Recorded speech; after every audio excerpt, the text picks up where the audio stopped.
Oh yeah, what's up? What's up? How's everyone doing? Welcome, welcome, welcome.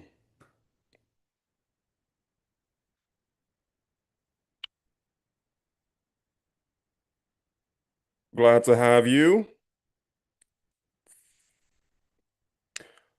The title of today's session, Electricity Disruptions Across Nigeria and Africa, Operating Under Constraints.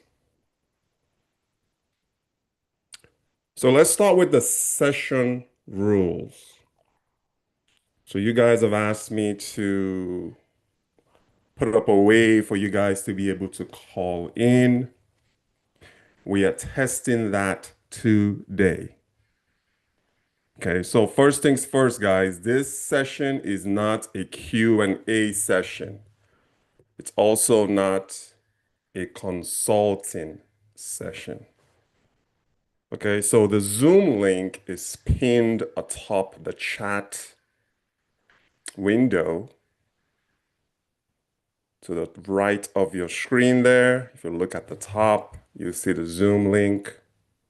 This is for callers to contribute their story regarding electricity in Nigeria and across, well, electricity disruptions in Nigeria and across the entire African continent. So feel free if you want to join in. Just be sure to guard your privacy when you call into the live to contribute. We're gonna need you, for those who call in, to obviously turn their video on. Talk about your constraints, talk about your downtime, talk about your cost. There will be no buying advice. There will be no product recommendations. There will be no brand debates. Okay, so those are basically the ground rules. And also, please, let's keep it advertiser friendly.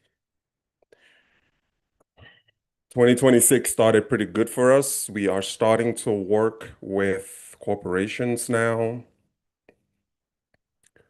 So we just got to watch things, all right? Keep things advertiser friendly. It's okay for you to have an opinion. No one is stopping you from doing that. Just make sure that it's PG rated.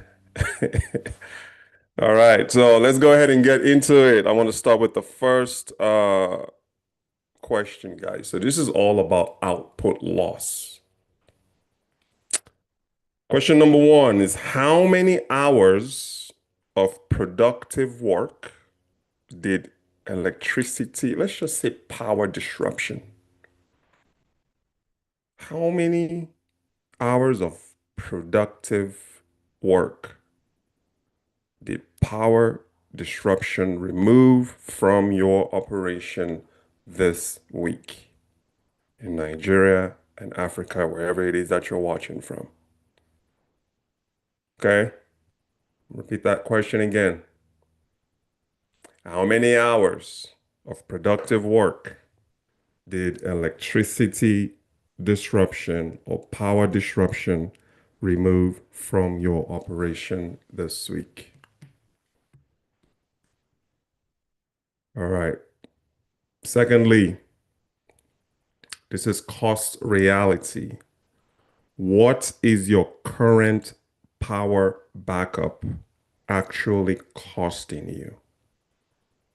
From fuel to maintenance to downtime, not just the purchase price of your, whether it's your generator or your power bank. So, what is it actually costing you on a daily basis? Third one is constraints. If power were reliable tomorrow across Nigeria and across Africa, what part of your business would scale first? If electricity were reliable tomorrow or even today, what part of your business with skill first. And the final question is describe your current power setup and the friction it creates. Describe your current power setup and the friction it creates.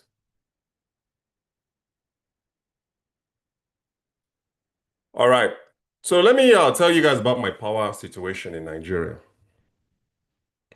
And then I'm going to go ahead as we dive deep into this. I'm going to go ahead and share with you guys some solutions that I discovered during my time at the consumer electro oh, during my time at the Consumer Electronics Show in Las Vegas. I'm going to share a couple of screens with you guys, a couple of brands with you guys.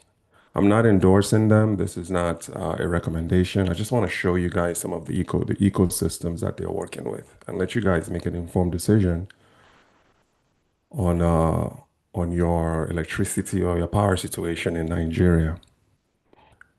So as for me, back home in Nigeria, I do not depend on the national grid.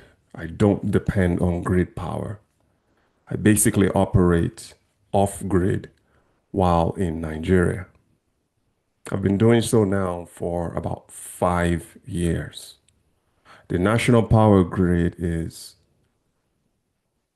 bordering, I wouldn't say unreliable, let's just say it's non-existent. So in the past 5 years, throughout my regular travels to Nigeria, I own property out there in Nigeria. Initially started off with a small setup generator. I think it's like a 4 or 5 kV generator. Just powerful enough to, let's say, power a fan or a television. And my computer laptops and my cell phones. It couldn't power a refrigerator. Okay. Forget about air conditioning. It couldn't power that either. It's strong enough to be able to power a water pump for you to be able to pump your borehole water into your tank. That's about the extent of it. Bare bones, basic power generator. I purchased it what in it's Chinese made too, but it in what 2000 and the year 2020. At that price, it was going, at that time, it was going for about 95,000 naira. I don't know what they're going for now. I think they might be in around the 250, 300,000 naira range today. But I still have that power generator today, although I have since upgraded to another setup. So the old one is what I currently use right now in at my job sites, my construction job sites. CJ, welcome, welcome, welcome. Hey, that link is on the chat there. If you can see it, you should be able to see that Zoom link if you want to hop on. So I'm talking about my power generator that I was currently using for my residence, but I've upgraded now to an although the system says it's an 11 kVA, it's actually a lot less than that. What is written on the generator is not necessarily what you're going to get. Okay, so uh, the old generator now is what I currently use at my construction job sites. It's what I use to pump the water borehole on site for the team to use. And occasionally, if I'm there, they could use it to charge their phones or what have you. Last year, about a year and a half ago, I did send home some electric powered cement mixers for my construction projects. So that setup, that 5 kVA generator is large enough or powerful enough, or it's strong enough to be able to power the electric block maker that we have and also the electric, what do you call it? The electric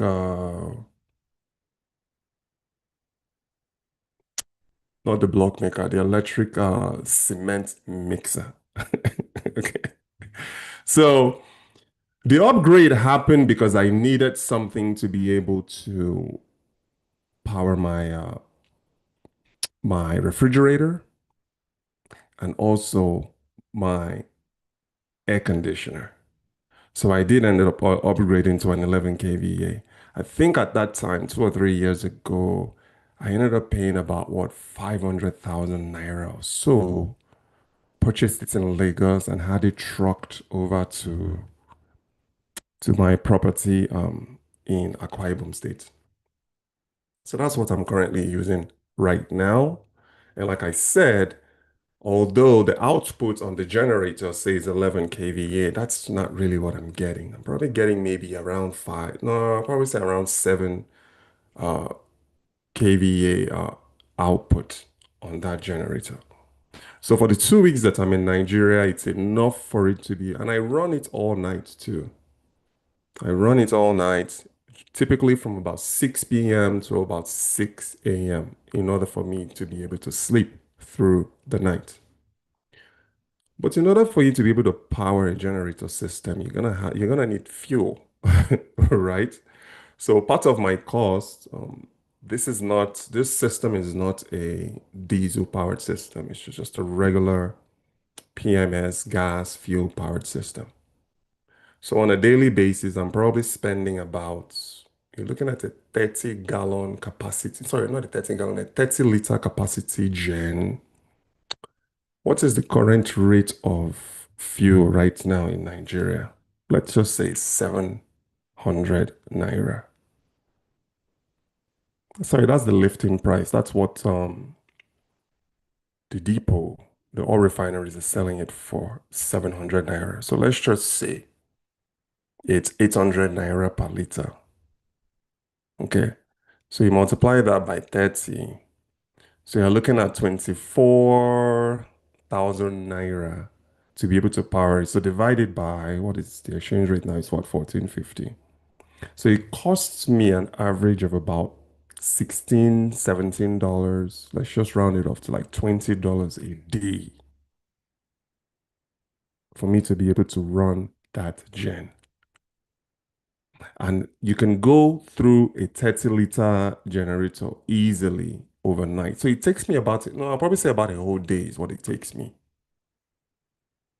Sorry, 2 days maybe. So 6 p.m. to 6 a.m. When I shut it off, I'm usually out of my property from, let's say, 8 a.m. and then I return home about 4 and then I run the gen again. So let's just say it costs me an average of about, let's say, 1655 divided by 2. I'm looking at about $8 a day. So for the 10 days that I'm in the village, I'm looking at about $82 a day just on gas. Okay. So we all know that unfortunately electricity in Nigeria, Africa as a whole, is the norm. In most Western countries and Western world, that's generally an exception. It's usually an accident. Something goes off, then you need a backup power. But in Africa's case, for as long as I can remember, growing up as a child, it's always been a constant situation. I'm talking about like power outages. They've tried to privatize the energy sector in Nigeria, but I'm not really seeing much results. The average Nigerian today is his or her own power energy department. You have to have a generator backup just to be able to survive on a daily basis. And this is a must because the national electricity grid is not at all reliable. So then what's really the issue?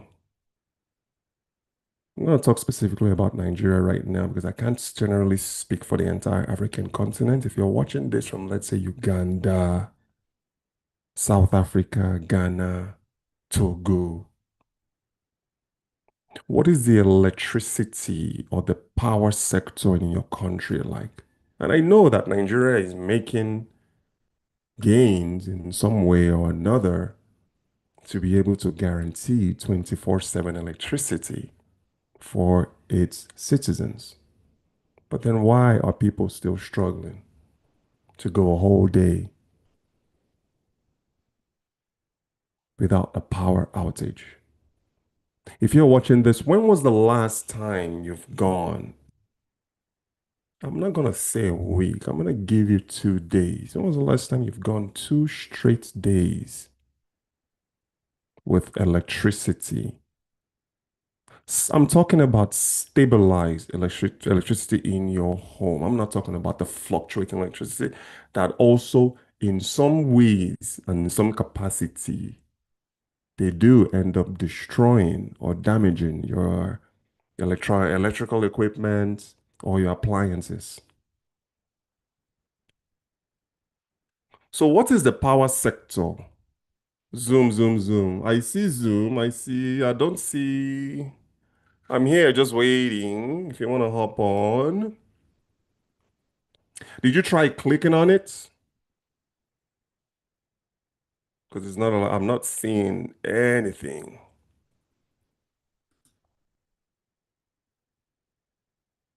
I'm not seeing anything. Okay. So let's talk about the first principles. I'm talking about in any developing economy. Goes back down to the first principles of anything. For an economy to grow, for a country to grow, it must have energy. It must have power. I was saying as citizen, sorry, I'm just heading back. No, it's no problem. Talking about the laws of first principles. So why is it that Nigeria today still continues to struggle with power supply? Okay. Why? We're talking about, is it the weak infrastructure of Nigeria?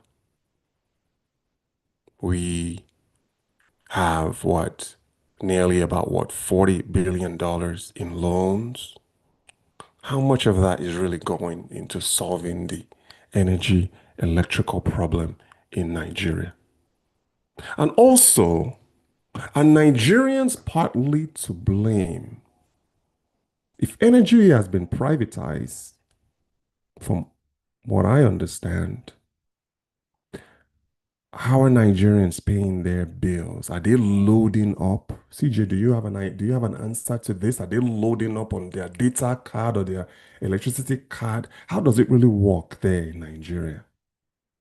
The way it works in the United States is quite different. Nevada Energy supplies, I live in Las Vegas, Nevada. Nevada Energy supplies electricity to every single resident of the state of Nevada. And then every month, depending on your usage, you are sent a monthly bill. I'm going to tell you what we do here in Las Vegas. So we have a flat rate that we pay monthly here in Las Vegas. The reason why the state offers that service is to remove any situation where there's a fluctuating, they want to stabilize your electricity bill because they know that in the summertime, especially in Las Vegas, Nevada, where the temperature can rise to up to 120 degrees, people are going to be inside of their homes, running their air conditioning to cool their homes. So they expect the bill to spike during the summer months. But the state has a program to where, regardless of the month, you pay a flat rate, a stabilized average flat rate. I think in our case, we probably pay about $150 a month, year round. So we can cool our home and run our air conditioning 24/7, which, by the way, we have central AC, which isn't very common in Nigeria. $150 on average. Maybe a little more, maybe a little less. But this eliminates any sort of surprises. Does Nigeria or other countries in Africa have such programs? People generally use backup power for convenience. The United States is mostly a hiking, outdoorsy culture. So there's a need for extra backup power. Let's say you're going hiking or you're going camping or you're just hanging outside and you're not close to an electrical outlet. There are power suppliers out there that provide such products. And I'm going to share with you guys a couple that I saw at the CES conference. CJ, I think many people have individual meters and they pay per use. What do you mean by pay per use? I don't understand that. Is it a monthly thing? Is it, I mean, or do you mean pay as you go? Like, how does it work, really? I would like to know. Okay. So, back to systems. I'm going to share with you a couple of brands. Like I said, this is not a brand recommendation. What am I doing? I need to lower this. Just give me 1 second.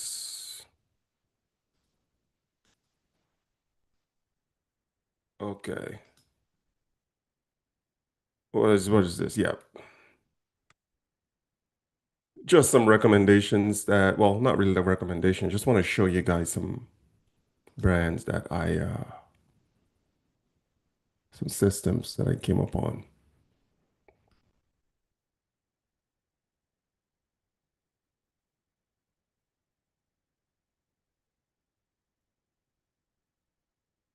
Yeah.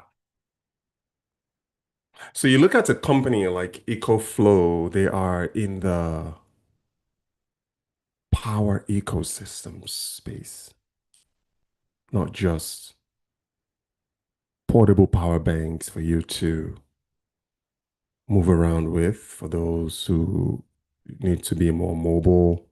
They also offer like in-home installations and setup. So EcoFlow was one brand that came to CES and exhibited their product. Another one that I want to show you, and you guys can go to their website and look them up. They are in the United States. Another one is, what's this other one? Jackery is also another brand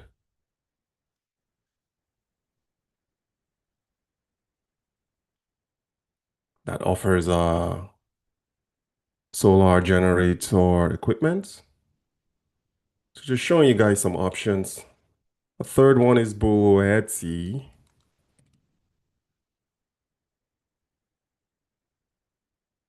another power station brand.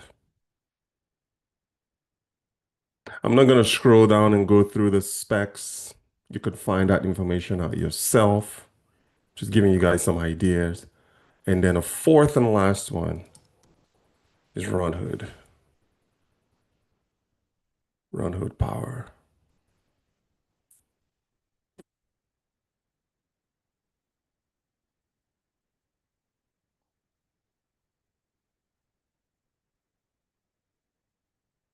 So among this four, you have the Runwood.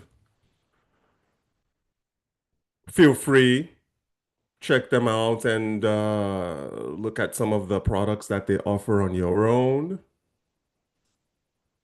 We've got Bluetti there. We've got Jackery.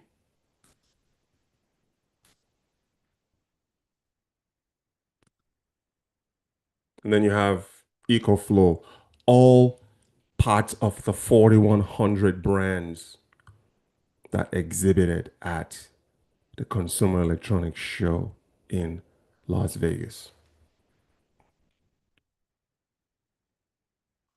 So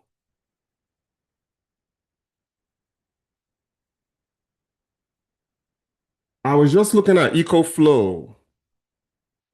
My cousin adds money to the meter daily and pays as he goes. So essentially, does that payment roll over? Let's say you don't exhaust your credits. Does it roll over to the next day? How does that work? Okay. I'm not sure how most people do it. I think most people are just on the regular NEPA and pay monthly but get no service. That actually happened to me. I had my well, put it this way, I didn't even have light at all. They came to my property one day, the people at NEPA, asking me to pay my bill. You know what I told them? I told them this is what I was I guess they saw that I was back. They were asking me to pay my bill. I said, I don't have any problem paying my bill, but you got to give me electricity. When was the last time I had light? I'm powering my own electricity. I'm running my own lights. I'm running my own systems. So I ended up saying, they actually threatened me. We're going to cut your light. We're going to, I was like, so go ahead. It's not as if I get light anyway. So I don't know what ended up happening with that. I think they just kind of went away. But for the past 5 years, I've literally, honestly been powering my own system uh, in Nigeria. EcoFlow power bank is actually on my list because I'm traveling home soon and I need something to be able to take with me. They actually make good portable. It's one thing for you to see their product online and another thing for you to experience it in person. EcoFlow, based on the others as well, like the four brands that I showed. Strong, durable power bank, depending on your needs. They actually even make some they look like coolers, but with wheels. Are you sure, as far as like that Jumia goes, are you sure it's the real McCoy? Are you sure it's authentic? I worry about shopping for electronics and appliances in Nigeria. If anything, if you can take it from abroad with you. The one that I was looking at, the EcoFlow power bank that I was looking at, weighed about what? 8 kg. So that's about 15, 16 pounds. That's something you can easily carry. And my thing was to carry it to Nigeria, use it in Nigeria, bring it back to the United States. I wasn't planning on leaving my power bank there in Nigeria. And you know why this actually helps me, CJ. It's part of the reason why I went was to kind of see. I wanted to see how heavy they were. I wanted to see how durable. Because of this power bank system from brands like EcoFlow and Jackery, I don't have the need anymore to run my generator all night. I just need to power the power bank, plug into, all I need is just fan blowing on my face and body. I don't necessarily need the air conditioning for the 10 days that I'm there. And as a matter of fact, going forward, I have decided because I'm only in Nigeria, I'm only at my property for 10 days out of the year. As a result, the AC system, the AC units that I bought got spoiled because I wasn't using it. So if anything, if I do require air conditioning on my property going forward, I'm just going to rent the unit. It's the same thing that I do with my car. I rent my car battery, and then when I'm done in the 2 weeks that I'm there, I return it back to the user. It's the same thing that I'm going to do as far as appliances, especially air conditioning is concerned. But to be honest with you, all you really need is a fan. The village has cool air. You just need circulation. And these portable power energy solutions can actually solve those problems. So it's something that you can easily carry into your carry on. Or if you want to go bigger, they also come with wheels. You can wheel it like a cooler.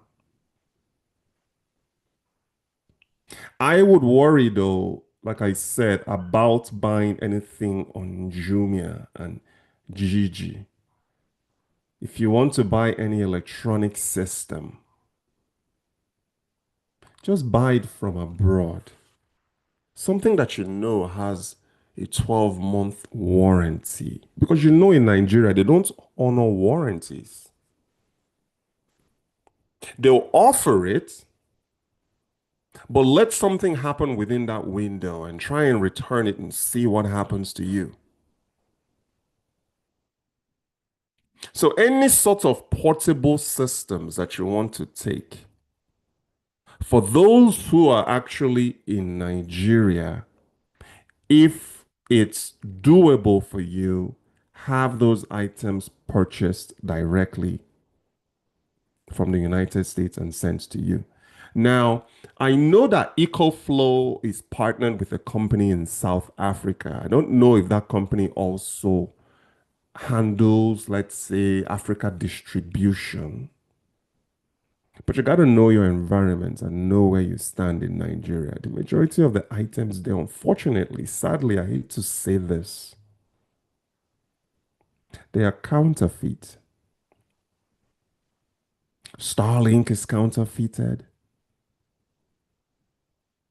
Majority of the television screens that you see there is counterfeited. In some cases, even food products. I even heard now they've started counterfeiting bourbon. You guys watch me, you know how much I love my bourbon. I gotta have my bourbon whiskey. You're better off protecting yourself with a 12-month manufacturer warranty by buying. Another thing, too, aim to buy directly from the brand's website, especially if you're paying up for something. I have a general basic rule. Anything over, let's say, $200, if I'm buying anything over $200, I'm buying it directly from the brand, not through a third party website like Amazon, not through a third party website like Walmart, not on platforms like eBay. If I'm going to pay up for something, and for me, it's anything over $200, I buy directly from the brand's website. So I can protect myself in case something happens. I have the receipt, I have the original manufacturer's warranty. I can send it back for a full refund or for replacement. Ever water is counterfeited. I'm not surprised. To be quite honest with you, I even think pure water it might even be better than bottled, to be honest with you. And that's even dangerous, drinking those pure water. If there's a way for me to export bottled water from the United States to Nigeria, I would. But remember, we talked about this yesterday. It's like you got to pick the best of the worst. You know what I'm saying? You can't really trust bottled water. You can't really trust regular pure water. Yeah. I mean, I drink village water though. Just the natural village water that comes from the ground. I drink that straight. The only thing that I do, and CJ, maybe you might want to think about this for the future if you're traveling home. There's this water purifying tablets that they sell at retail stores. It's what campers and hikers use in the United States. It's a little water purifying capsules. So those ones, and you can fill up, let's say, village water like this. So you just get any water like this, and then you drop that capsule inside, and it purifies the water for you, making it healthy for you to drink.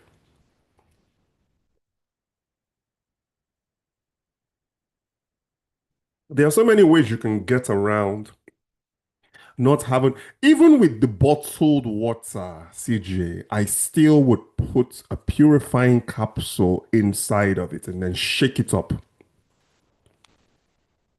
because my system sometimes doesn't agree with Nigerian water, Nigerian food, as much as I love it.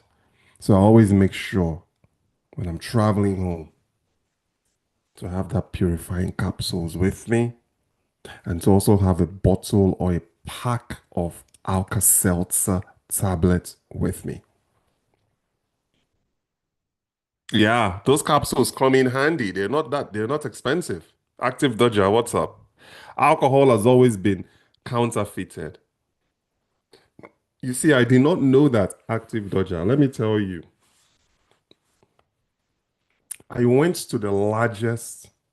I'm not going to say the states because if I say the states, people will kind of know what I'm talking about because it's the only liquor store, at least the only dedicated. It kind of reminds me of Total Wine here. This is where people go after a long week of work at Vegas. Everybody goes to Total Wine. It's just a department store. It's just nothing but champagne and alcohol and wine and bourbon. And so this place is like that. Man, I ended up still buying because I needed. I had ran out because I took two bottles of bourbon from here to Nigeria. I kept one and I gave my uncle one. And when I ran out, like, okay, I gotta drink something. I can't tell you honestly if I drank real bourbon or fake bourbon. Because when I did the price comparison, that bottle, a typical price for that bottle in the United States is about $40. In Nigeria, it was about $20. I'm like, can somebody explain to me why this same product, the same brand, 750 milliliter bourbon, bottle of bourbon that I normally pay $40 for in the United States, why is it only $20 in Nigeria? Same brand, same bottle, same everything, $20. Why is it 50% cheaper in Nigeria? I questioned that, but I just said, you know what? Whatever. It tasted good. It tasted pretty much the same, but I honestly couldn't tell you if it was counterfeited or not. But there's a lot of that going on right now in Nigeria. The Panadols, the medicines. I mean, you see NAFDAC now cracks down. Let me open up NAFDAC for a second. They crack down all the time on this fake stuff. NAFDAC Nigeria.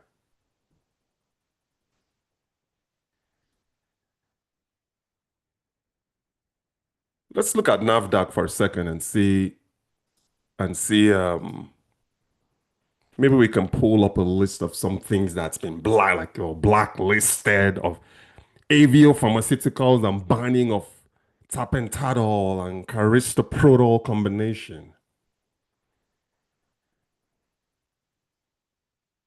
Products we regulate. So NAFDAC regulates drugs and food and vaccines, cosmetics. Is there a list of things that they... Okay, look at this list of blacklisted NAFDAC products. Let's look at it. See what's going on here.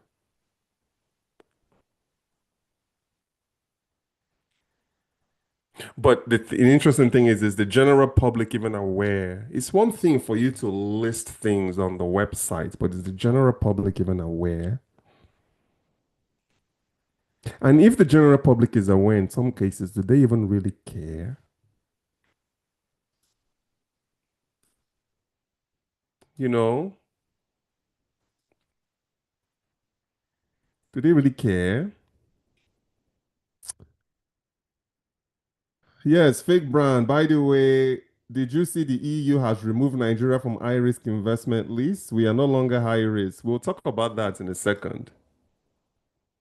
Let's look again at this blacklisted products. This is really important for Nigerians to know, but I can probably tell you 99% of Nigerians are not aware of what is blacklisted and what isn't.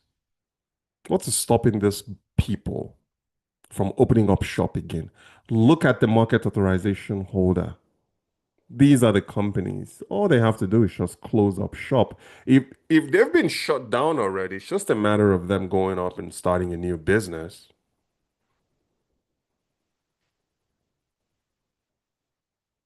I don't think the average Nigerian polices or looks at this NAFDAC list of banned products page. I don't really think they do. Let's see here. It says select. What are we selecting? Johnson and okay. Is this Johnson and Johnson, the brand with Johnson and Johnson we know? Or is this a Nigerian version of Johnson and Johnson? I hope it's not the Johnson and Johnson that we all know. Put it this way. A normal salt of earth regular Nigerian, even an intelligent, smart, highly educated Nigerian is not looking at a product that they are buying and asking questions to see if they are banned or expired or not. I don't think that they are. Not saying that NAFDAC shouldn't maintain a blacklist, a page for blacklisted products. They definitely should. But most Nigerians don't know. Let's see alcohol because you brought that up. Press release. Let's look at this. This was back in November 11th, 2025. So this is a press release commitment to enforce the ban on alcohol in sachets. This is not the kind of alcohol I'm talking about. I'm talking about like drinks, like beer and bourbon and all that stuff.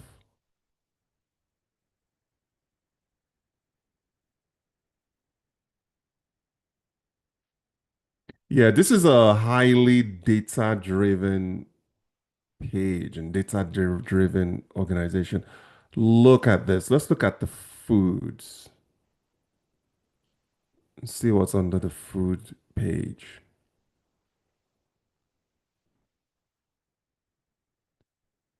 This may just be foods that they regulate only, the food database, food programs, International Code of Marketing Breast Milk. But it's really hard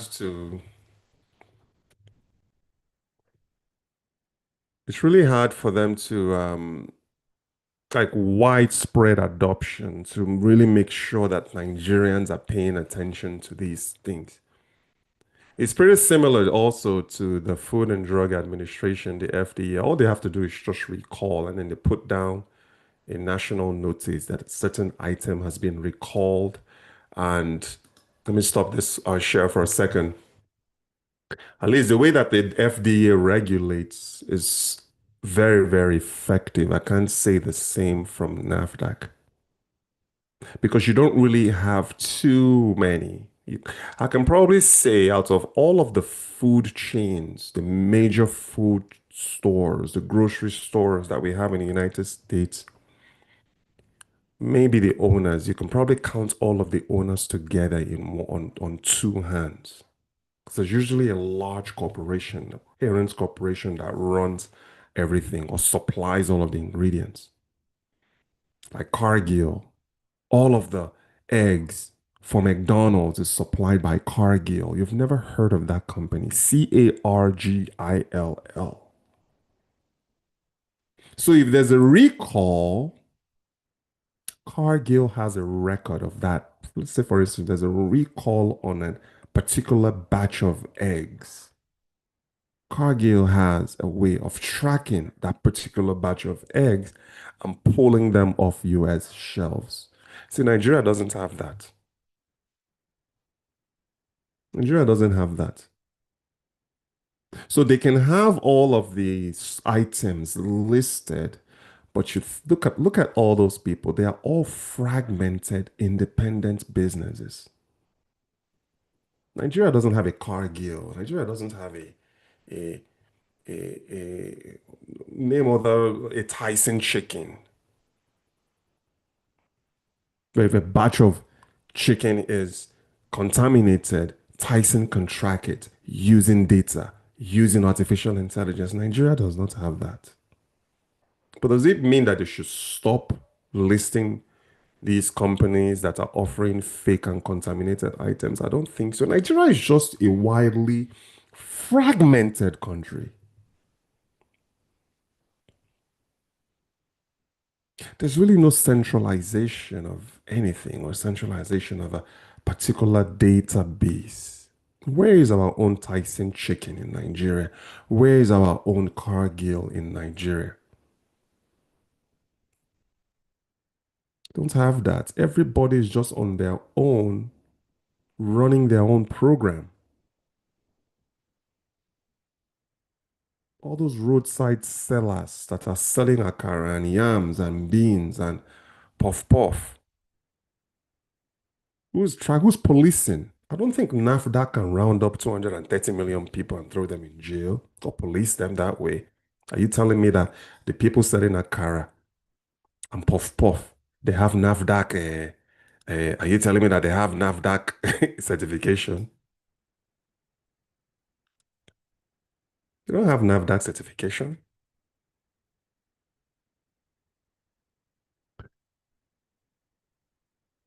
Who supplies the big chicken restaurants in Nigeria? What's it called? The Nigerian KFC. I don't know of a Nigerian KFC. Growing up, we had Cass Chicken and we had Mr. Biggs. And I think is it Tantalizer that they call it? Tantalizer, I don't know where they are now, but they were big back in the mid 2000s. So does Nigeria, let's actually, since you brought that up, let's look up homegrown Nigerian chicken suppliers, maybe? Let's look that up. Let's look up largest supplier of chicken in Nigeria. See who comes up, guys. Oh man. Is it Chi Farms? While identifying a single largest is complex due to market dynamics, Chi Farms Limited is consistently cited as a major industry and market leader in Nigeria's poultry sector for decades, supplying stock, chicken, and other poultry products with other significant players, including Olam. But Olam is not a homegrown Nigerian brand, though. I know Obasanjo Farms and newer. Let's look at Obasanjo Farms. Does he even have a website? You see, Olam is clickable. Obasanjo Farms is not clickable. Let's look at Olam and see what's going on with Olam Nigeria. You see, it's a subsidiary of Olam International. Let's see, Olam Group. Where are these guys based? This is not a Nigerian company. Accept all cookies. About us. Let's see what Olam is all about. Where are they based? I know that they're an agribusiness, but where is Olam headquartered? Let's see. Where is Olam International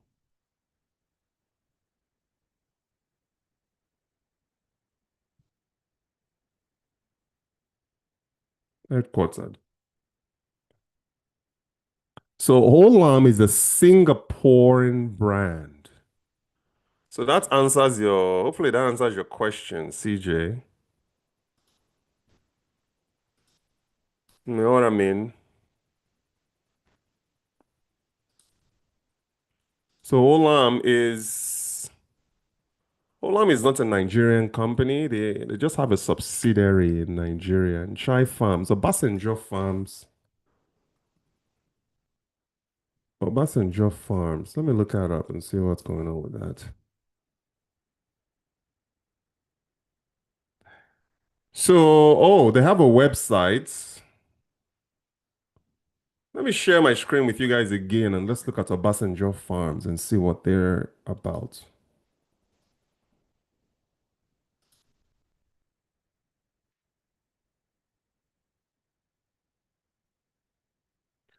So this is from the former president of Nigeria, President Olusegun Obasanjo, feeding Nigeria. I know he's been a farmer for a long time. So this is an Otta. For more than 4 decades, they've been feeding Nigerians. This is pretty good.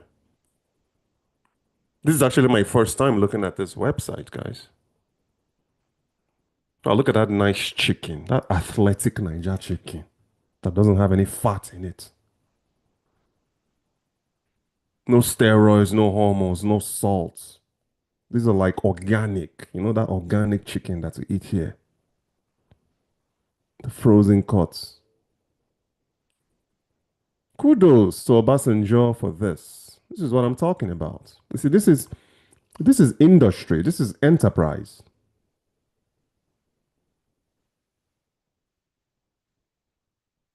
you know? This is what I'm talking about. See that nice jollof rice there, that nice chicken thigh. Is that all it does? Is this Nigeria's equivalent of Tyson chicken? Could we compare this on a small scale to Tyson's chicken? Look at the branding on that, on the boxes over there. Look at that. Just looking at this looks like a well-run organization, although their website hasn't been updated since 2020. So who knows how accurate this thing is? Contact us. Where are they? Idi Roko, Ota, Ogun State. Okay.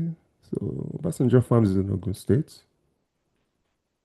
Who are we? Let's see.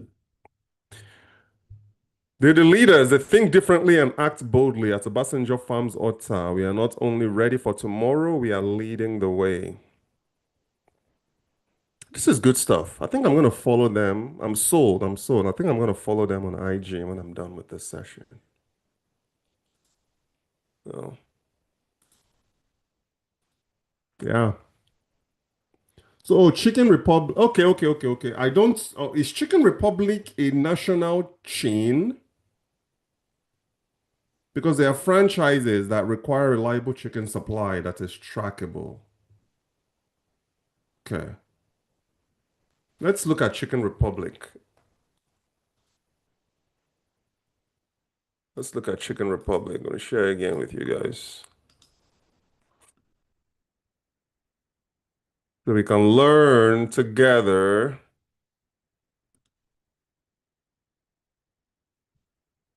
Chicken Republic, Nigeria.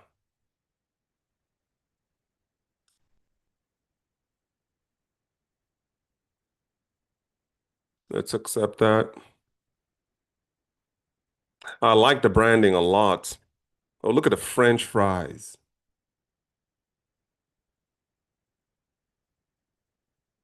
Hmm. Let's go to the About Me of Chicken Republic and see. Okay, you see, I always look at this copyright, so you can tell this site hasn't really been touched since 2022. Maybe that's when they started it. Let's say brand About Us. Learn about Chicken Republic together. Is a proudly Nigerian brand that comes from humble beginnings. We opened up our first Chicken Republic restaurant in Lagos in 2004. And we are presently, so that is what, 22 years now that Chicken Republic has been around. 22 years. I wonder if they're a publicly traded company. So we opened our first Chicken Republic restaurant in Lagos in 2004 and are presently trading in over 150 locations across Nigeria and Ghana. with plans to operate 430 restaurants by the end of 2024. So we're in 2026 now. So this hasn't been updated. From the start, our vision has been to be the most loved quick service restaurant brand in West Africa. Our tastes more. I don't want to read too much into the about, but I really actually enjoy Chicken Republic a lot. I like their jollof rice. They make good jollof rice. And especially that their pomo and stew. Satsimbra. And it's also affordable. There was a time I took my entire team to Chicken Republic. I just eat whatever you want. I think the plate was like 5K. They started shaking. I'm like, what is 5K? Eat all you want, bro. It's something different. Most Nigerians, this Chicken Republic is for maybe Ajebota people. Most Nigerians don't really, unless they come up on a little money and they don't want to show off or maybe take somebody out on a date, they go to Chicken Republic. But most people are it's just swallow that they, you get 10K and you want to go and put it in Chicken Republic. 10K can carry you a long way with nice eba and fufu and some ewedu soup and some nice afang soup on a corner restaurant or something. So they are open for franchising. This is a quick convenience fast food. If you just don't want to deal, do they sell swallow or is it just chicken? Um, chicken and rice. It says tasty sides. What does tasty side mean? This is just basically American foods in Nigeria now. You know, meat pie. Oh man, meat pie for 1,000 naira. Oh my God. This one we CJ don't carry me go house from Las Vegas like this. Look at that. Roasted nice chicken. Soulful spice chicken. Sweet. Let's see promo, special promo meals and see what's going on with that. So I like that they've gone digital. So you can actually order Chicken Republic online. And is it pick up or delivery? How does it, do they deliver to you or you got to go and pick it up? Order on web app, order now. Okay, I'm not going to download it. I'm not going to download the app. So kudos to Chicken Republic. Who else? Who else should we be looking at? Who else? Their franchises. Chicken Republic is supplied by local poultry producers. Beautiful, beautiful. No swallow. Okay, okay, okay. I see that now. See me, I got to have that occasionally when I'm in Nigeria. Got to have my swallow. It says I'm behind. Nigeria is advanced. I'm just spoiled. People are doing things against all odds. Can that's good. This is more of like an energy topic. So I'm pretty sure I can't imagine how much Chicken Republic is spending to power their business. There are times that I've actually gone there where they didn't have light. So operating in Nigeria is always going to be a challenge. So let's look at this thing that you sent me today, CJ, regarding the American embassy. Who is this messaging me? Doesn't it drive you crazy when people just message you and just say hello? No context behind it. It's just hello, as if I'm supposed to know who you are. I don't have any names saved. I don't have nothing. It's just a phone number with the hello. Like, okay.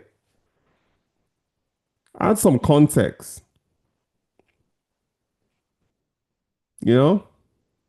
So let's look at this Nigeria embassy, this thing. Maybe we can round. CJ, do you want to talk about that or not? How do you feel?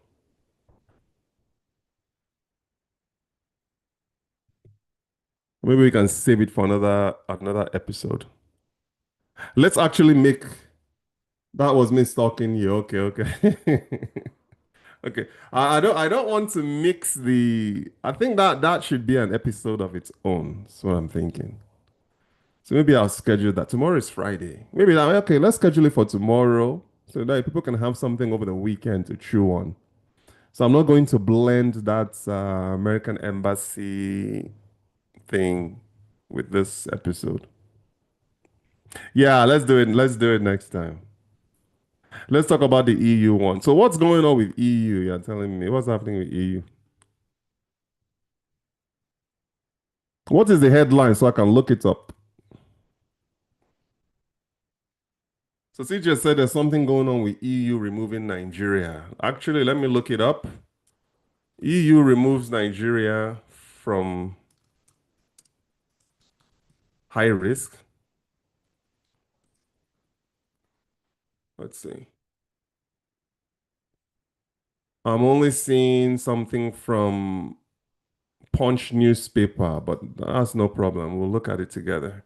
Okay, guys, I'm going to share my screen with you and let's look at this EU removing Nigeria thing together.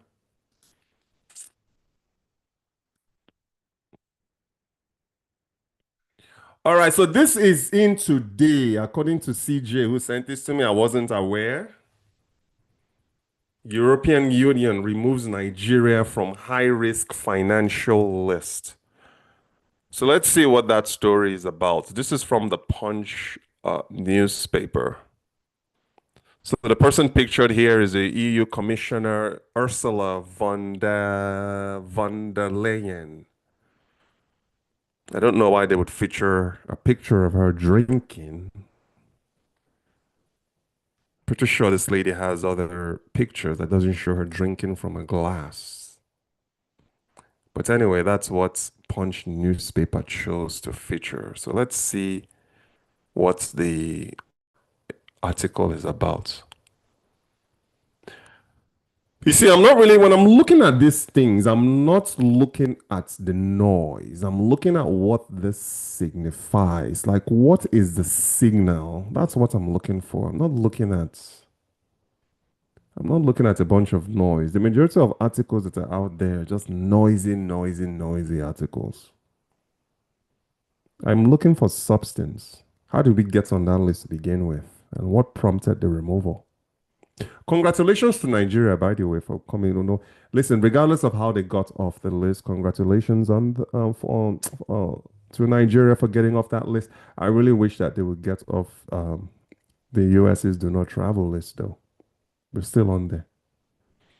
Nigeria is still on there. How many states? 36 states in Nigeria. Half of Nigerian states are on that do not travel list by the State Department of the United States. But anyway, this is not about that. This is about EU removing Nigeria from high risk. So let's read about this. Nigeria has been removed from the European Union's list of high risk jurisdictions, a move expected to ease trade, payments, and investment flows between the country and Europe, according to a report by Business Insider. Business Insider reports on Wednesday that the EU, actually, let's do this. Let's go to, I want to read it directly from the source. Business Insider, EU, Nigeria. Let's do that. Business Insider, EU, Nigeria. Let's get it directly from Business Insider.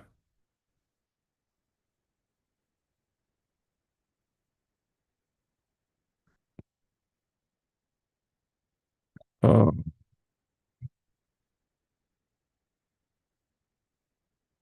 is it this?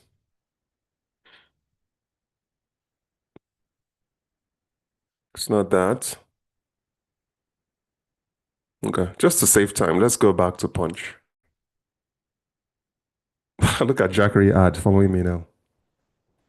Guys, that is called retargeting in advertising. When an ad just follows you like that after you've searched it, it's called they are retargeting you.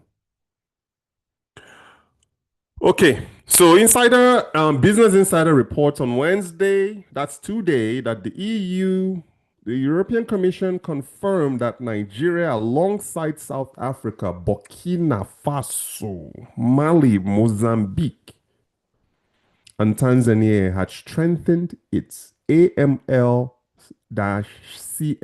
regimes and no longer pose strategic deficiencies under EU assessment standards. Now, I don't know what this is. Let's go ahead and copy this and see what this is about. I don't know what this is. What is that? Anti-money laundering and countering the financing of terrorism. So that's what AML slash CFT stands for. Anti-money laundering. First time I'm seeing that. Encountering the financing of terrorism. Whoa, that's not good. Let's go back now that we know what that means. So it's saying that we no longer pose strategic deficiencies under the EU assessment standards. The Commission noted that the affected countries had implemented reforms that brought their financial systems in line with international standards set by the FATF. I don't know what this is, but let's find out together. FATF. Financial Action Task Force. Okay, it's the global standard setter on financial integrity. Okay, so I mean, did they deem Nigeria as a nation that harbors what do you call it? What do you call it? What do you call it? What do you call it? What's the word I'm looking for? Money laundering, terrorism, financing. Reacting to the development, the Minister of State of Finance, Dr. Doris Ozuka Anite, described Nigeria's removal from the list as a major boost to investor confidence. Is this our first time on that list? Has Nigeria ever been on this list, or is this our first time? It pays to know if Nigeria is a repeat offender or not. In a post on X on Saturday, she wrote, "Big win for Nigeria, removed. We shouldn't have been on the list in the first place. Should not have been."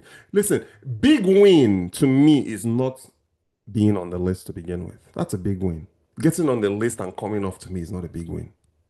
It's actually an embarrassment, in my opinion. So this person went on X, Mrs. Doris Uzoka Anite, and said,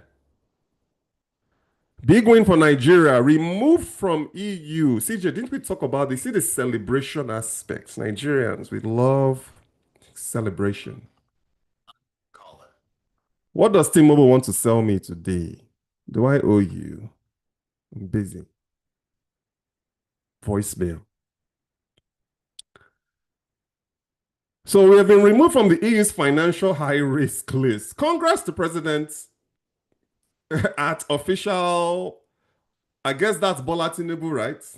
For you to be congratulating the president of a country for being removed from a terrorism and money laundering list, to me, it's not a big win. That's actually, you shouldn't even be publicizing that post. Give the man a call. Send him an email. Send him a text. Send him a bird with a note on his feet. Don't publicize thanking him for getting off the money laundering and terrorism financing. That's not an accomplishment. That's embarrassing. As Minister of State for Finance, I'm proud of this boost to trade and investor confidence. See, this is all noise. Being on the EU's high-risk list previously meant that transactions with European partners required enhanced due diligence, stricter documentation, and additional oversight.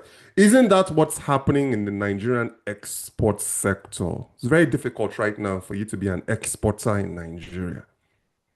Everything faces due diligence. Everything faces stricter documentation. Everything faces additional oversight. Every time there's a shipment from Nigeria to the United States, put it this way, they'll carry one kind eye look you. You guys know we grew up on that term. One kind eye.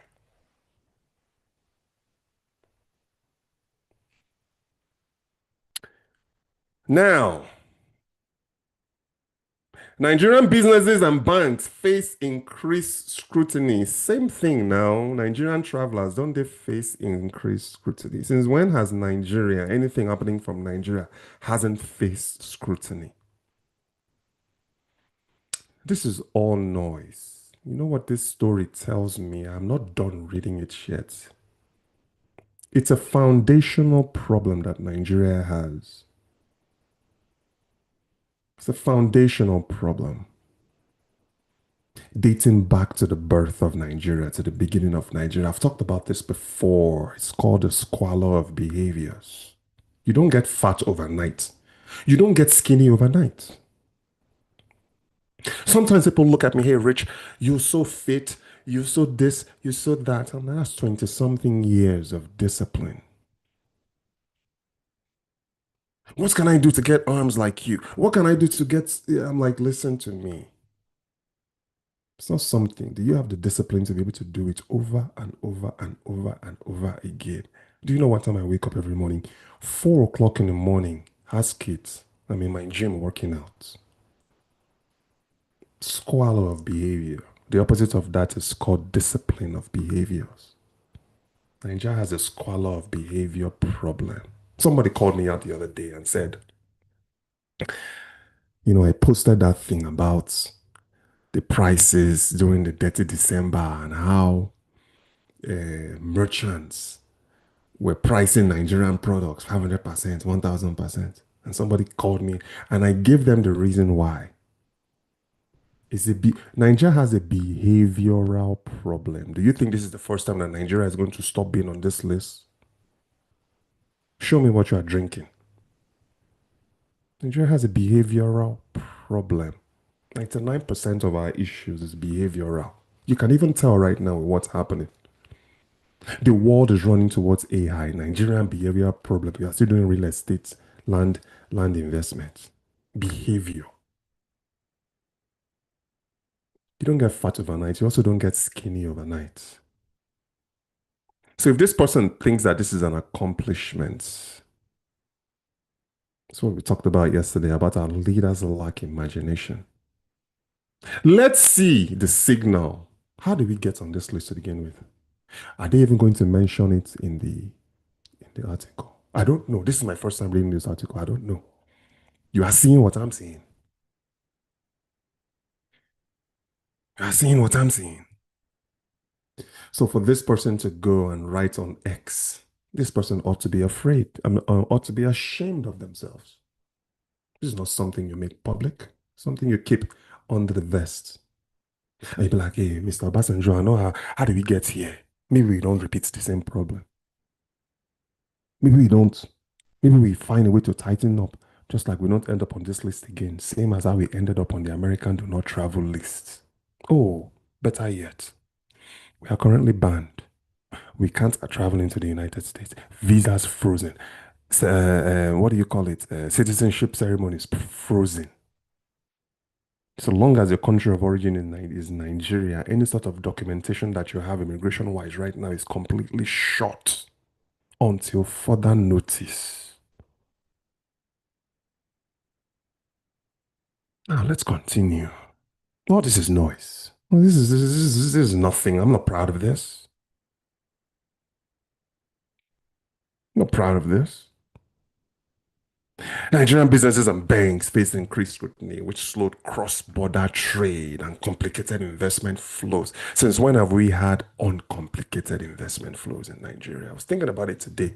CJ, we're talking about partnership. I'm like, which kind of story me I go tell you? Say the deal that we did today was hedged on 1,450 naira to a dollar. And then a year from now, it drops to 500,000, $500, 500 naira to a dollar. How am I going to explain that to a partner? That is why Nigeria remains a high risk environment to do business. I've been doing business in China now since 2003, going on 20, how many years now? I did the math. My brain is fried today. The Chinese currency has relatively remained the same to the United States dollar. See, you can hedge against that. You can forecast and plan against that. Put Nigeria there. 2020, it was a dollar to 350. 2026, it's a dollar to 14.50. Explain that. Explain it. High risk. Not saying you shouldn't invest. Please go invest in Nigeria. Most of my audience, you guys are Nigerians abroad watching this. Just do your due diligence and be safe and be smart in your investments in Nigeria. It's high risk all across the board. You know what happens? You go, you invest, you try to repatriate your money and you can't. They start telling you story. Excuse me for a second. My beautiful wife Kate is calling. Let me answer. What's up, baby? I'm on live. How are you? What's that? I can't wait for you to get outside so I can come, so I can get outside and hang out with you. Need to hang out because it's being. She wants to hang. My wifey wants to hang out. Say hi to the audience. Hurry up, man. And listen, maybe we start the weekend early. Well, I'm not going to work tomorrow. Oh, okay, we definitely starting the weekend early. Get that bottle of wine ready and pull out my bourbon, man. Go open a bottle of wine for me, baby. Open. You know me, I don't like wine now. That's for you. I know, but you can open it for me. No, I'll wait. I'll wait till you get home. Hurry up. Hurry up. All right, love you.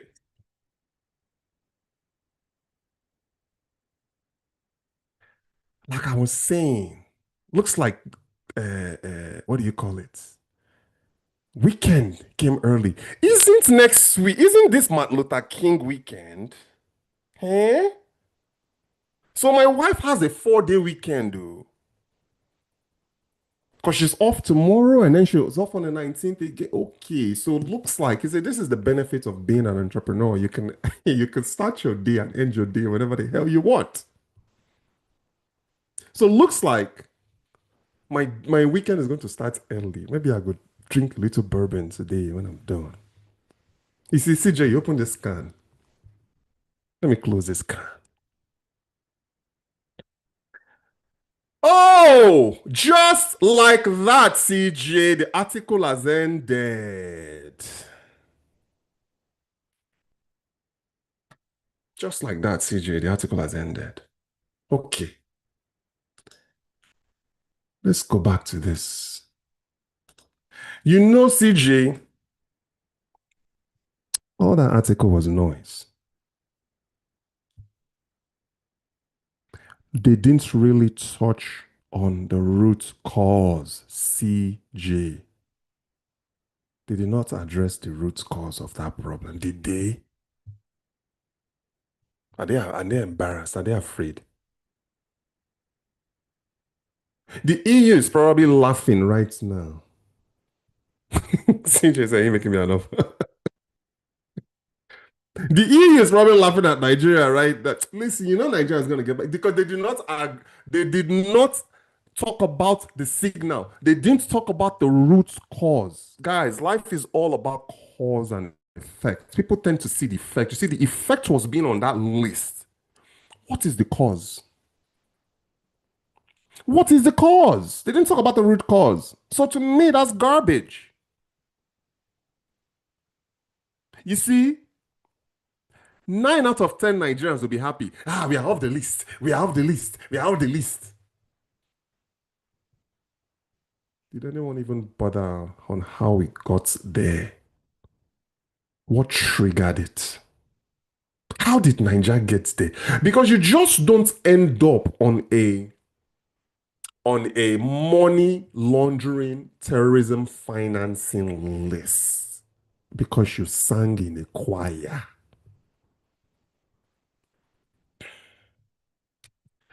You see, because they didn't address again, I was trying to find the original BI article. I just didn't want to waste you guys' time. And maybe, what do you call it? Punch redacted some things or did not post the full article. Maybe. But me, I'm looking for something deeper than that. I'm looking for, okay, do you know how we can solve the problem? Is first of all, we need to address the root cause. And then and only then can we begin the solution when we find the root cause. 1 minute, we are on a list. The next minute, we are off. Without the root cause mentioned in that article, who's paying these reporters? Who's paying them? Who's paying them? Of course, Punch now, and I Punch the pay. Man, Active Dodger said, no, no, let's go up a little because you people have accused me of not reading your messages. You see, I posted the Zoom live link for you guys to join and have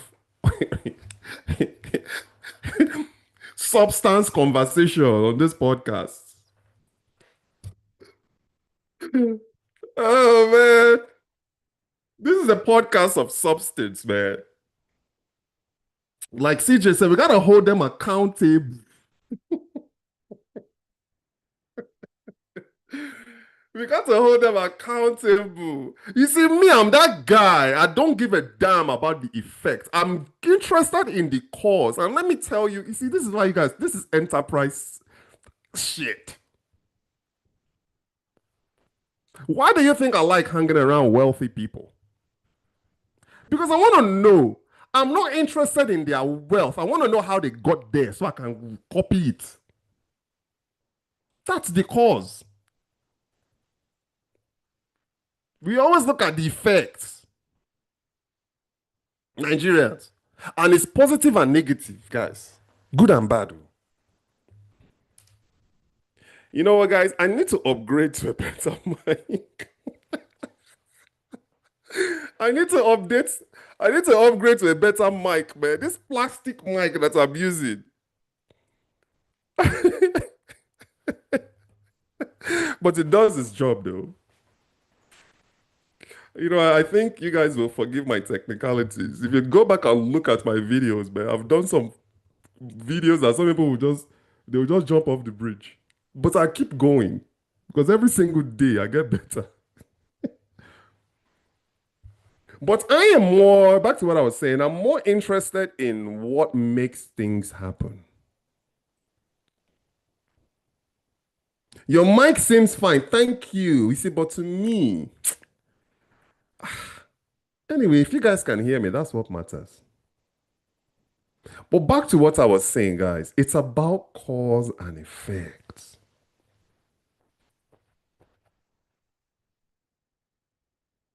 You know?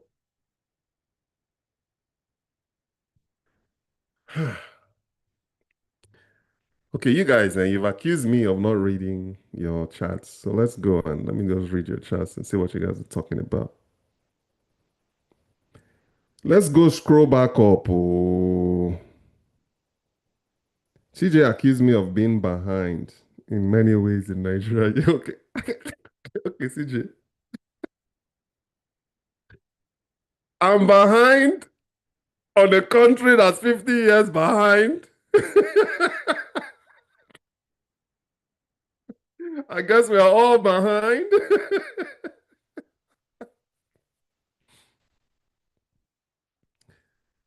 Oh man. Okay. High risk investment environments. They removed Nigeria from the list of CJ. So CJ, based on that article, now that I've interpreted that article, now are you still happy? Again, I can't tell uh if you are excited about the news or not from texting, but it's not something that any Nigerian should. be proud of. It's not even something that should have made the news, to be quite honest with you, because again, maybe BI, the Business Insider article was more in depth than that, but the Punch version didn't talk about the issue.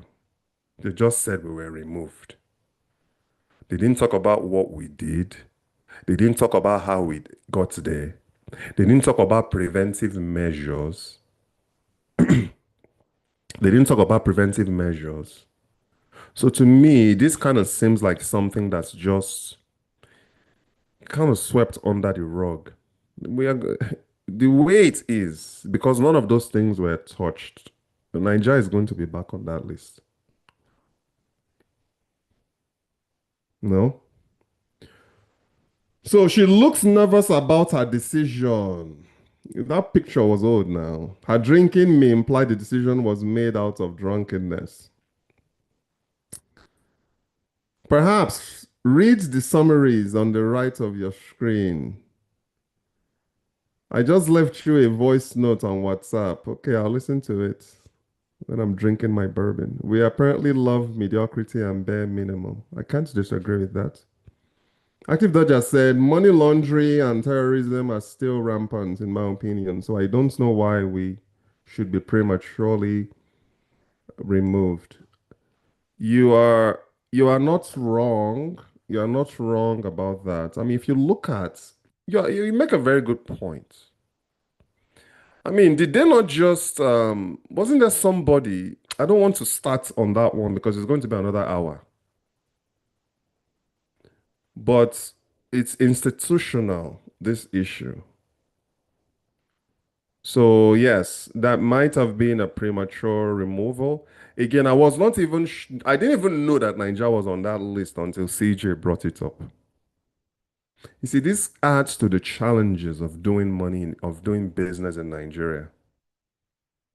You understand? It adds to the challenges. For you to be able to do business in any environment, you're going to need the easy inflow and outflow of capital. It's not as if you want to invest. So imagine now, if I want to invest, let's say $1 million right now in Nigeria, they will scrutinize me from pillar to post. But if I want to invest that same $1 million right now in, let's say, China or India or Canada, they will roll out the red carpet. So Nigeria's issue is institutional issue. It's not today now. You think we just rolled out of bed and got on the list?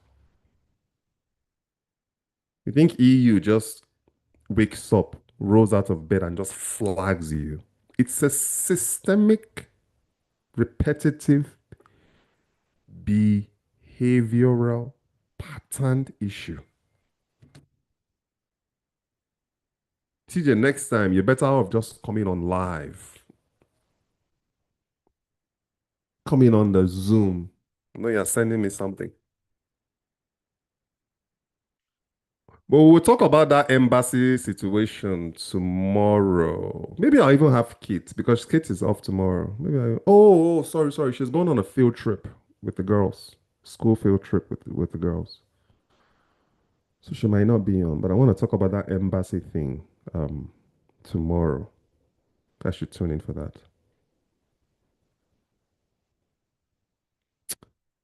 Don't you care about your health? KFC in 2026, with that greasy stuff.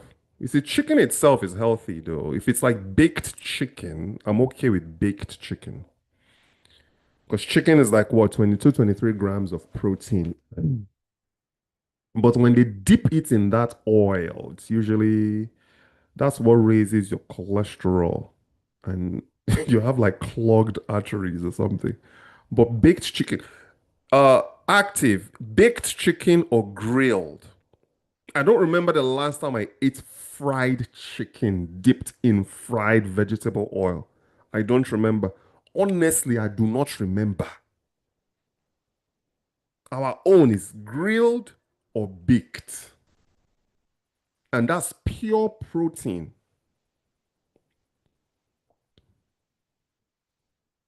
I need to marry more wives.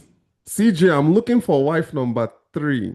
Jesus Christ, oh. You won't be Ned Nwokolo. What's that guy's name that has five wives? Did Ned Nwokolo not say that he feels sorry for people with one wife? Let me tell you something. Feel sorry for me all you want. I get peace of mind. Feel sorry for me all you want. My household has harmony because there's one king, one queen, and two princesses. For those of you who are out there going, this one, CJ, that you are going to, you want to marry this thing, where you will pay dowry now. You know, CJ is Nigerian. Are you ready to pay dowry?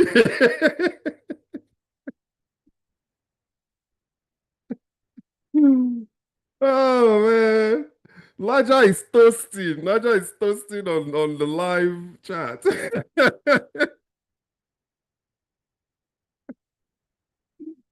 Oh man. They said Nigeria was not sufficiently equipped to tackle money laundering. Okay? I believe them. South Africa was on the list too. God help us. South Africa is not perfect. I even think Nigeria might even be better than South Africa, to be quite honest with you.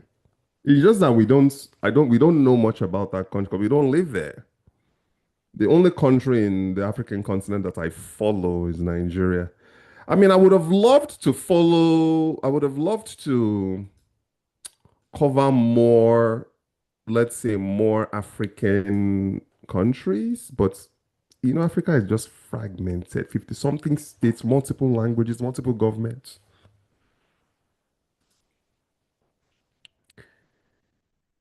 So I just stick to what I know. So let's see. Okay, what else? What else? Laja said, this is just a one-off thing. I really do fast food. Today I was craving. Laja, I'm not gonna lie. Sorry, who said that? Is it Laja active? Yesterday I went to Chipotle. So I've stopped eating Chipotle burrito and now I just eat the Chipotle bowl. I don't know if is Chipotle nationwide or is it regional? I'm pretty sure Chipotle is regional in the United States.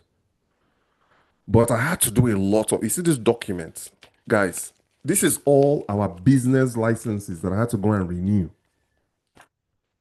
So I had to renew our state license. I had to renew our county business license. I had to go and renew our tax ID license.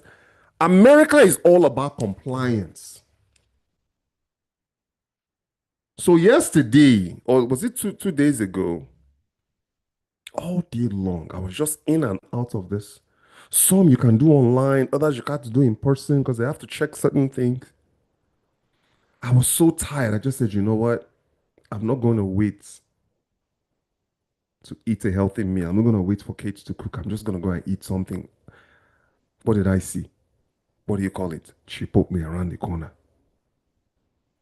I just went. I just got Chipotle bowl. I ate the healthiest I possibly could. But at the end of the day, I felt heavy and groggy and slow. I was dragging my feet. And it was a combination of just running up and down and then eating poorly. And you're talking about a bowl, that's just like rice, meat, uh, some salad, some, some onions here and there. I still felt heavy on my feet. That's why I just prefer just eat at home. Yesterday we had a nice grilled chicken yesterday. I do most of the grilling in this house. Kate just preps the meat for me to grill.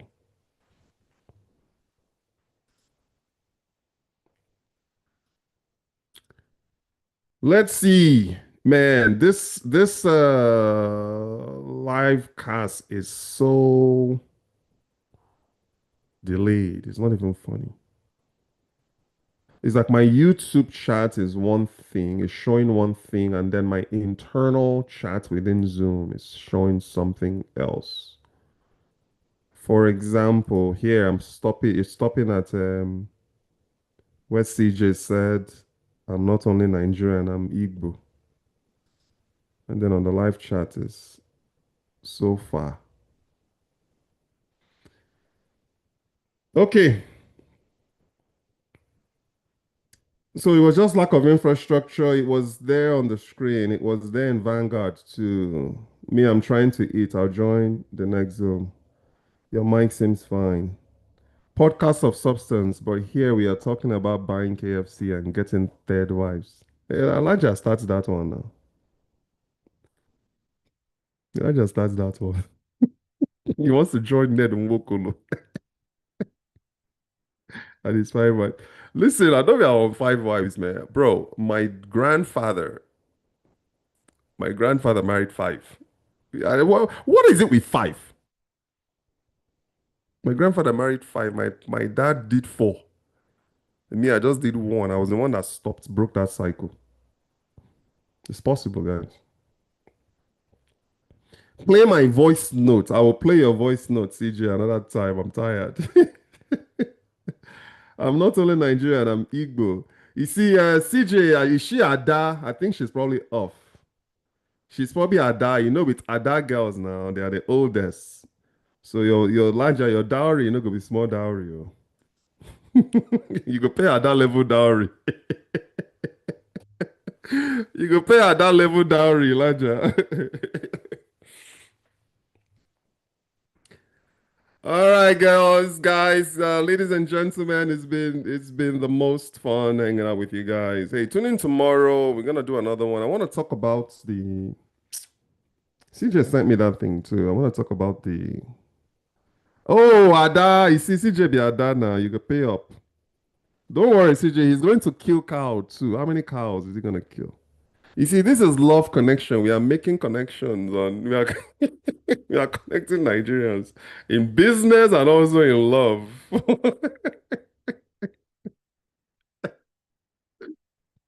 What else does he need to do?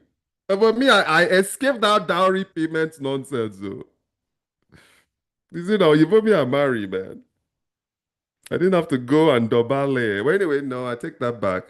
Did I ask Kate's father? I didn't. I don't think I asked Kate's dad for her hand. I don't know if I did or not. But anyway, I take care of their daughter, so it's all good. No less than 20 cows. Who go chop all these cows where you won't kill? You know, Elijah, CJ is high maintenance now. Didn't you hear her voice yesterday? As she was just talking, I'm like, this one I keep her now. So Elijah, you need to bring your game, your A game. It's very rare for you to find a Nigerian woman that's passionate about Nigeria. CJ sounds like somebody that's passionate about the country. Most of these Nigerian girls will just leave Nigeria, go abroad and become westernized, begin talking through their nose, begin doing you know. You guys know what I'm talking about. You guys know what they'll be telling their husbands, don't go home. Oh." You see, CJ seems like someone that wants to reconnect with home and do something at home. You know what I mean? It's like my sister, my younger sister in Minnesota. Some people will be calling me, hey man, is she available? Oh, shut up. What do you mean is she available? Shoot your shots. Don't be asking me. Stop trying to connect to my sister through me now.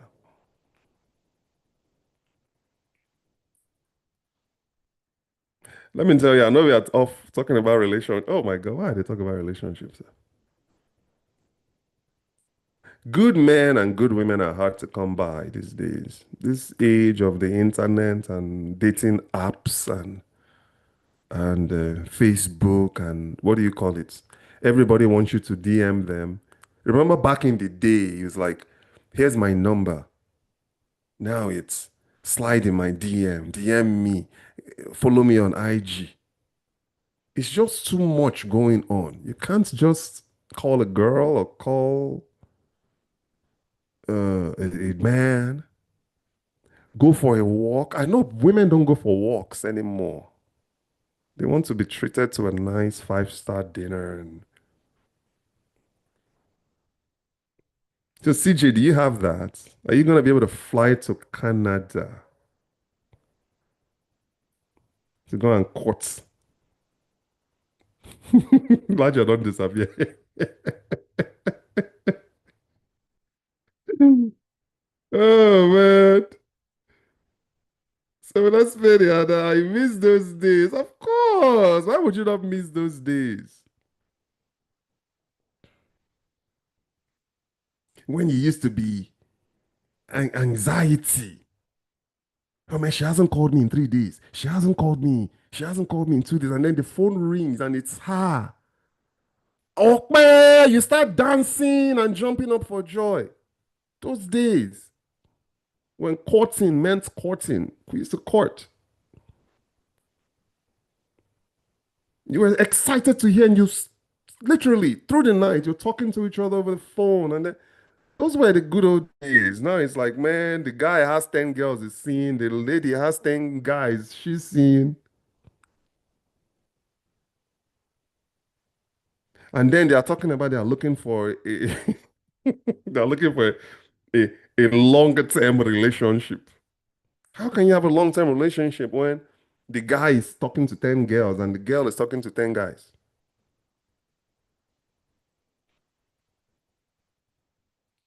I have friends like that. I had friends like that, man. They'll be dating, they'll date this one, go to breakfast with this one, go to lunch with another one, go to dinner with another one. And then they'll come and say, ah, Rich, man, I can't find somebody.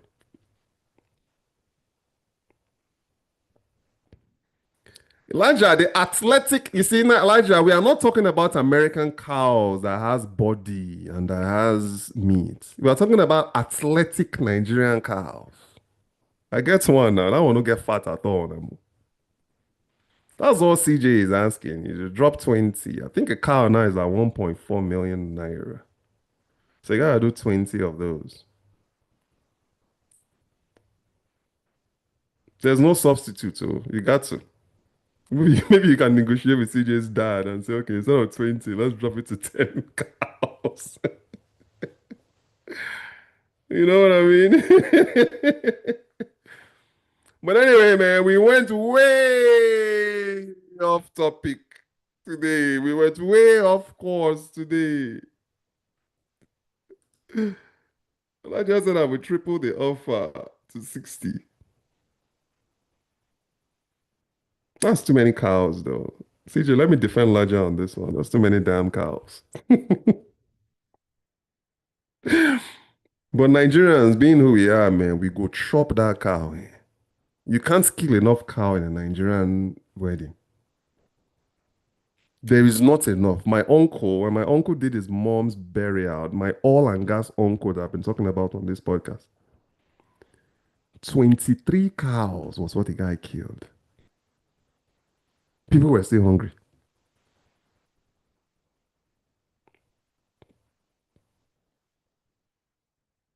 Laja is the one tripling. Laja, slow down, man. So he's trying to negotiate one or two. See, it's not the show that matters, it's the marriage that matters. Once there's somebody I know that's going through an issue right now with her significant other in the UK there. The guy went to Nigeria, married, went back to UK, and decided that he didn't want to marry again. That's another anyway. I'm getting into dating and relationship. I should be disciplined. You two should swap numbers now and continue your chat off. Like, I know you can say you met on the Empirical Live podcast.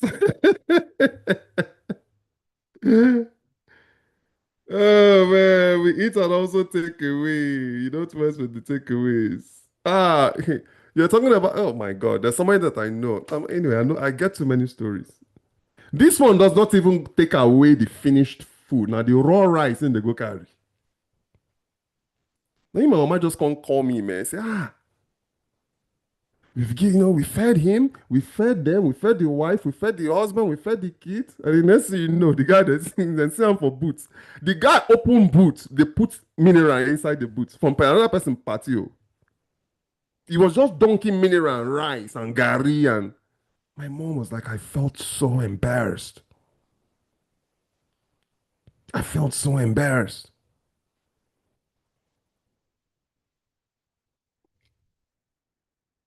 Niger celebration, man. Speaking of electricity, it is the most important investment that Nigeria should make. Energy is important. We all know that. It's the first principles analogy that I said. You can't, without energy, you are dead. You can't run infrastructures, you can't run enterprises, you can't run a business, you can't do anything without energy. And we are just talking about we are still talking about the cost to, we still got to factor in the fuel that it costs to maintain, the parts if it goes down. It's the headache that I was telling you guys about Nigeria. There's so many variables that can go wrong. If you think about it, let's say you invest $50 million in a high capacity diesel run 50 kVA diesel generator. Think about this for a second. The drop price, the cost, the landed for those, if you want to import, let's say from China, let's just say 50 million naira is what it costs you. The average parts on that machine won't run you less than a 1 million naira. So let's say it's a brand new machine. You might be able to get a good 5 years out of that machine in Nigeria's climate. Remember, we haven't even started talking about protecting the machine. Theft. Dangote said it now. People are going and wrapping wires around their body. Someone will say they'll just go and start unplugging things. It happened to me. I loaned somebody my generator in Nigeria. When I got it back, they had pieces the generator. They removed it. They removed the handle. They removed the spark plugs. Common spark plugs. I was grounded for a few days, meaning I had no light because that was the only power. He said, now I have two. I have an 11 kVA and I have my normal 5 kVA that I use at my site in case one goes off. At this point in Nigeria, I just want my fan powered and my computer powered and my television powered, my fridge a little bit powered. I don't need much. But if I lived in Nigeria full time, of course, I have to invest now in a 50 kVA, 50 million naira gen. I have to. And then I also factor in how much is going to cost me to maintain. So let's just say the parts are not available in Nigeria. You see, I'm adding all these variables to you for you guys on how important energy is. So let's just say the part goes off and it's nowhere to be found in Nigeria because you're not going to catch me buying Aba made parts. I'm not doing it. I'm going to have to import from abroad. And most likely, if I'm going to pay up on an equipment like a 50 kVA generator, I want to buy directly from the manufacturer simply because if I need parts, I can order the parts directly from the manufacturer. So when you factor in how long it's going to take or cost you to get the parts to Nigeria, then you also have to figure out installation.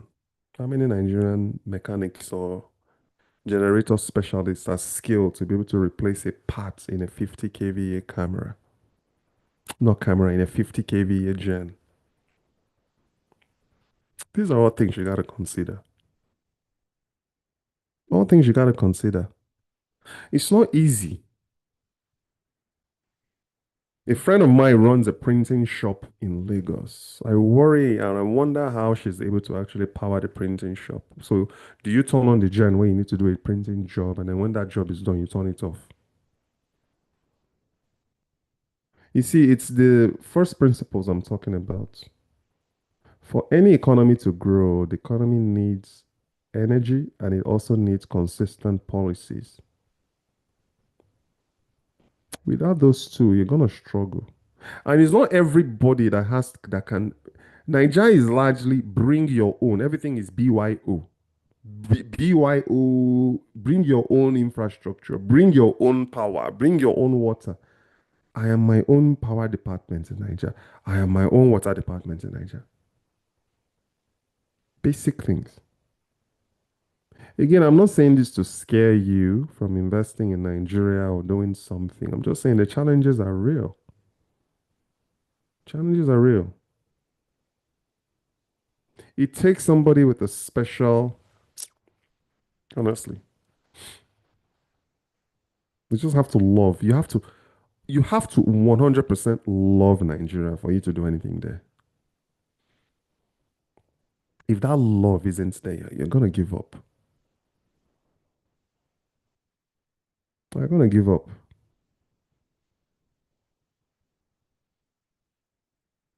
Okay? Beg reaches people in Akwa Ibom to let us use their gas to power Nigeria. Which gas? Which gas do we have? Yes, Akwa Ibom has oil.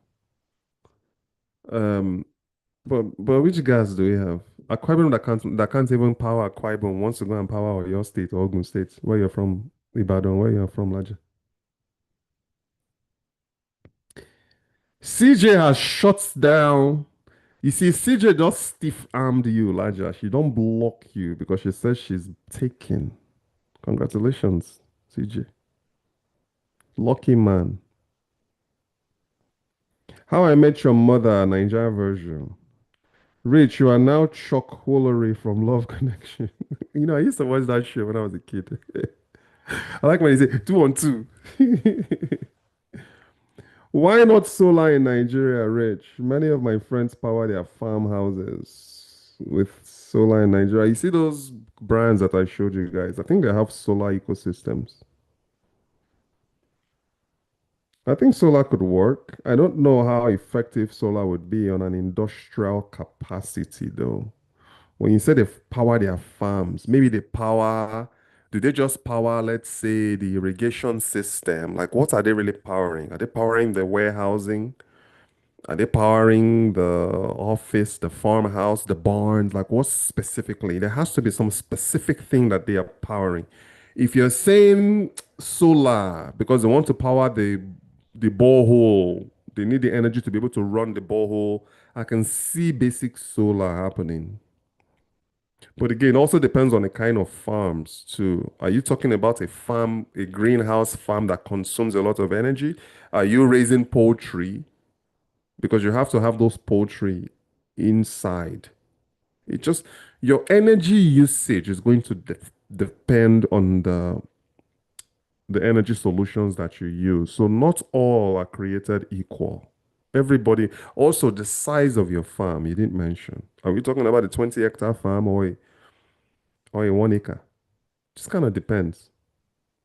But I'm saying on an industrial level, I don't think, what do you call it? Solar alone is going to work. You're going to need an industrial generator. You're going to need an industrial generator. They have off-grid. You are your own local government in Nigeria. Yeah, of course you are. You are your own county. You got to clean up your own mess, your own trash. Like in my village in Nigeria, I burn my trash because there's no way I'm going to get trash out of there. I just dug a pit, and that's where I quote unquote recycle my waste when I'm in Nigeria. I burn everything. If I have carton, paper, plastics, I burn everything in the pit. Why not solar? Okay, we answered that. They have off-grid living mainly for diaspora retiring back home in the rural areas. You see, the off-grid thing works. There's a lot of Americans who are living the off-grid lifestyle. So I think if they implemented those systems that I showed you guys, if you are just watching this, go back to the beginning and watch those systems that I showed you from the brand. Things like that can be installed in Nigeria. But honestly, I'm not going to lie to you. I just don't trust the appliances and the systems that's local there. I don't. Let me tell you something. I have a fridge that doesn't cool. I have a cooker that doesn't work. I have a fan. I bought a brand new fan that worked for one day and broke. All of this I bought in Lagos. So when I go to Nigeria, a part of me kind of enjoys the off-grid lifestyle. Like I like not being comfortable, but then again, I find a way to be comfortable in that setting. But if I'm doing it, but then again, I'm only there for a few days, 10 days. But if I were to live the diaspora off-grid lifestyle in Nigeria, I have to plan for it. More than likely, I'm taking systems from the US there. Until then, I just manage with what I have.